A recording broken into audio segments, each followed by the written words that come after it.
Al copo dei passi, guarda. Lei è italiana. Lei è straniera. Non capisci. Lei è russa. Lei. Poi capisci. E non lo posso fare il caffè. Io lo posso fare il caffè. Guarda quanto cazzo stiamo capitati. Allora, zista, calma,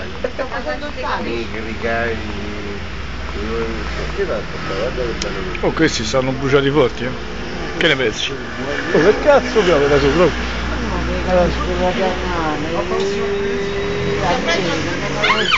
Oh, a castrata! No, sono a cane, a cane con la di complianza, allora bisogna Ce l'hai a sedia? alluvionare. Signora, si siede qua, eh? Senti, però mi raccomando di sì. Non danno. Perché non ti passano proprio i pomati vicino a queste cose Quella è gioventù. C'ha ragione comunque, vabbè. gioventù. Quella è la forte masturbazione giovanile. Voglio devi sfogare. Sì. Vai alla dermatologia. A dove? Hai mondo di Mi hai fatto la pippa. una pomata. Sì, sì.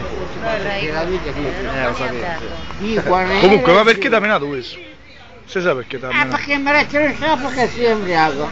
No, non c'è la dermatologia, È oggi è una donna. finito per la sigaretta. Vai a dermatologia, così deve avere di più. Vai in dermatologia. Questo va su internet, è su internet. E pure lui. Io non so più lo stesso da quel giorno. Ah, ti sei cambiato, sei militare adesso. No, ho smesso perché a me non mi piacciono quegli ambienti così. Non ti piace?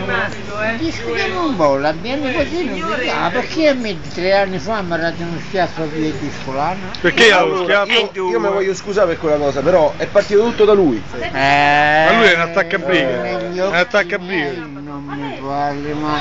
Comunque mettiamoci una pietra su. Vabbè, 23 No, anni, no, sono no, 23 no. anni. Ai tempi reali, ora siamo mananato governo. Mo questo ci mette le pietre sopra. Che si mette solo, che si mette proprio. Caro Giuseppe.